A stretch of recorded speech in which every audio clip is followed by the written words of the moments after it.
মৌলভীবাজারের পাহাড় ও সমতল অঞ্চলে জাম্বুরার বাম্পার ফলন হয়েছে। আবহাওয়া অনুকূলে থাকায় আশানুরূপ ফলন ও দাম ভালো পাওয়ার আশা করছেন কৃষকরা। প্রশিক্ষণ সহ সব ধরনের সহযোগিতা করছে কৃষি বিভাগও। শেখ সিরাজুল ইসলাম সিরাজের তথ্য ছবিতে ডেস্ক রিপোর্ট। টক মিষ্টিতে ভরপুর সুস্বাদু জাম্বুরার সুনাম রয়েছে দেশ বিদেশে। পাহাড়ি বা সমতলে সবখানে এবার জাম্বুরার ভালো ফলন হয়েছে। মৌলভীবাজারের জুড়ি বড়লেখা কুলাউড়া উপজেলায় গাছে গাছে ঝুলছে জাম্বুরা। জাম্বুরা ভিটামিন সি সমৃদ্ধ ফল, আর এই অঞ্চলে উৎপাদিত জাম্বুরার চাহিদাও বেশি। সাধারণত ফেব্রুয়ারি মার্চ মাসে জাম্বুরার ফুল আসে এবং আগস্ট থেকে নভেম্বরে পাওয়া যায় ফল। অন্যান্য ফলের তুলনায় যেমন দামে সস্তা, তেমন পুষ্টিতেও ভরপুর হওয়ায় এই অঞ্চলের চাষিরা জাম্বুরা চাষে আগ্রহ দেখাচ্ছেন।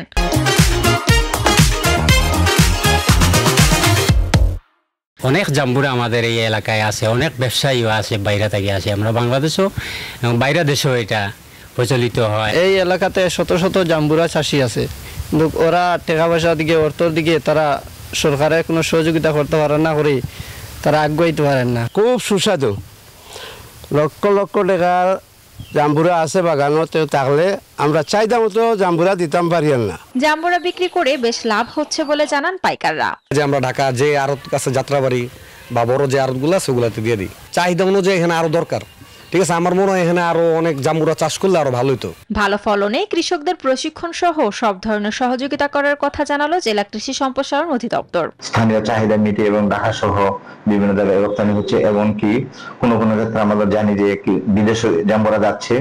তো এই জাম্বুরাটা আমরা যদি উৎপাদন আরো বাড়াইতে পারি, বিশেষ করে প্রশিক্ষণের মাধ্যমে, তাহলে আমার মনে হয় যে এটার ভালো একটা ভবিষ্যৎ আছে।